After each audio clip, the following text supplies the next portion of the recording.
किसी ने बड़े कमाल की बात कही है कि हीरा परखने वाले से ज्यादा पीड़ा परखने वाला महत्वपूर्ण होता है, क्योंकि असल जिंदगी में पीड़ा परखने वाला ही जौहरी होता है। नमस्ते, मैं आरजे कार्तिक आपका स्वागत करता हूं। एक छोटी सी कहानी सुनाता हूं। ये कहानी दो राहगीरों की जो शाम के समय मंदिर के बाहर बैठे हुए थे और प्रतीक्षा कर रहे थे कि रात बीत जाए ताकि अगली सुबह बस पकड़ के दूसरे गांव में जाएं। पुराने जमाने की कहानी है। तभी अचानक से बारिश शुरू हो गई। दोनों को बड़ी जोर की भूख लग रही थी। दोनों के पास में रोटियां थी। पहले के पास में 3 रोटियां थी, दूसरे के पास में 5 रोटियां थी। दोनों मिल बैठ कर के भोजन करने ही वाले थे। 4-4 रोटी बांटने की सोच चुके थे। तभी तीसरा वहां पर राहगीर आ गया। उसने कहा, मुझे बड़ी जोर की भूख लगी है, क्या मैं भी आपके साथ में खाना खा सकता हूं? मुझे भी कल सुबह की बस यहीं से पकड़नी है। उन्होंने कहा, ठीक है भाई, तुम भी बैठ जाओ। लेकिन अब समस्या थी कि कैसे बांटें, क्योंकि रोटियां 8 थी, खाने वाले 3 थे। तो दूसरे वाले ने आइडिया दिया कि काम करते हैं, हर रोटी के 3 टुकड़े कर लेते हैं। तो ऐसे 24 टुकड़े हो गए। तीनों ने 8-8 टुकड़े बांट लिए, आराम से भोजन कर लिया। वहीं मंदिर के प्रांगण में विश्राम किया। सुबह जाग करके जब तीसरा यात्री जाने लगा, तीसरा राहगीर जो था, तो उसने कहा, भाई मैं अपनी ओर से आपको कुछ भेंट करना चाहता हूं। उन्होंने मना किया, लेकिन वो 8 गिन्नियां देकर के चला गया कि आपस में बांट लेना। अब दोनों जो थे बांटने के लिए तैयार थे। तो दूसरा वाले ने कहा, बड़ा आसान है, 4-4 गिन्नियां रख लेते हैं। पहले वाले ने कहा, नहीं भाई साहब, मेरे पास तो 3 ही रोटियां थी, आपके पास 5 थी, तो आप 5 गिन्नियां रखो, मुझे तो 3 दे दो, काफी है। उसने कहा, नहीं ऐसा नहीं होता है, 4-4 बांटेंगे।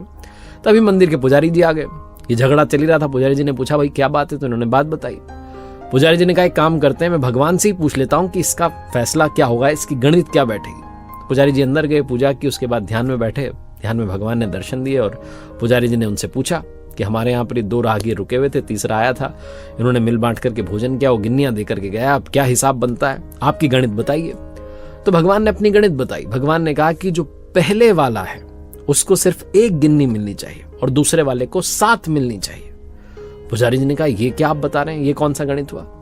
तो भगवान ने समझाया कि पहले वाले के पास में 3 रोटियां थी, उसने जब टुकड़े किए तो 9 टुकड़े हो गए। 8 टुकड़े तो उसने खुद के लिए रख लिए, खुद खा लिए। 1 टुकड़ा उसने सिर्फ दान किया। दूसरे वाले के पास में 5 रोटियां थी, यानी कि 15 टुकड़े हो गए।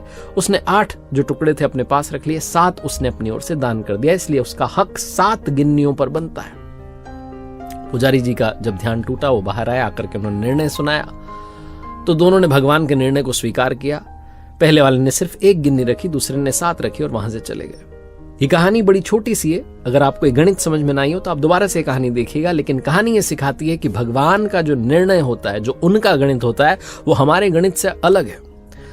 हम तो सांसारिक दृष्टि से देखते हैं, प्रभु का निर्णय कुछ अलग होता है। जो त्याग की भावना रखते हैं, भगवान उन पर जमकर कृपा बरसाते हैं। लेकिन आज के जमाने में कुछ लोग तो सिर्फ इसलिए डोनेट करते हैं ताकि दुनिया में दिखावा हो जाए कि हमने दान किया है।